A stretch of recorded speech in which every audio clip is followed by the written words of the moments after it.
এই নিন আন্টি, খাবারটা খেয়ে নিন। অনেক ধন্যবাদ বাবা। ধন্যবাদ দিতে হবে না, তাড়াতাড়ি খেয়ে সরুন, আমি গাড়িটা বের করব। বাবা আমার খাবার চাই না।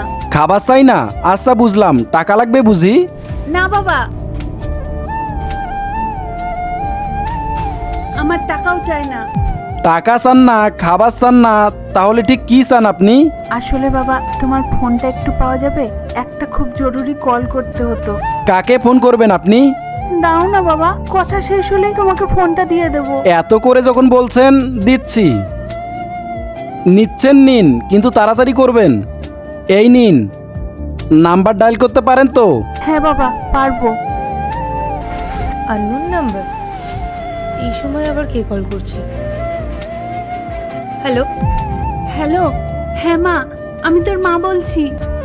মা, তুমি কার ফোন থেকে কল করছো? আল্লাহর নামটি দেখে যে এড়িয়ে যাবে তার মনের ইচ্ছা কখনোই পূরণ হবে না। তাই আল্লাহর এই নামটির জন্য একটি লাইক এবং সাবস্ক্রাইব করে যাও। এক ভদ্রলোকের ফোন থেকে ফোন করছি। মা, তুই তো বলেছিলিস আমাকে শহরে চলে আসতে, তাই আমি চলে এসেছি। তুমি শহরে চলে এসেছো? হ্যাঁ মা, তুই তো বলেছিলিস, আর তোর কাছে থাকবো বলে আমি এই শহরে চলেও এসেছি। তুই শুধু ঠিকানাটা বল, আমি এক্ষুনি তোর কাছে চলে যাচ্ছি। মা, তুমি কি পাগল হয়ে গেছো? তোমার মাথা খারাপ হয়ে গেছে? তুমি গ্রাম থেকে শহরে চলে এসেছো? আমি তোমাকে বলেছিলাম না যে তোমার শহরে আমার বাড়িতে আসার কোনো প্রয়োজন নেই? এখন আমার হাজবেন্ড যদি জানতে পারে যে তুমি গ্রাম থেকে শহরে আমাদের সাথে থাকবে বলে চলে এসেছো, তুমি কল্পনাও করতে পারছো না যে ও কতটা রেগে যাবে।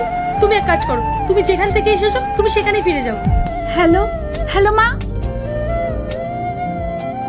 এই নাও বাবা তোমার ফোন। বন্ধুরা, এরপরে কি হলো দেখার জন্য কমেন্টে পার্ট 2 লিখে যাও।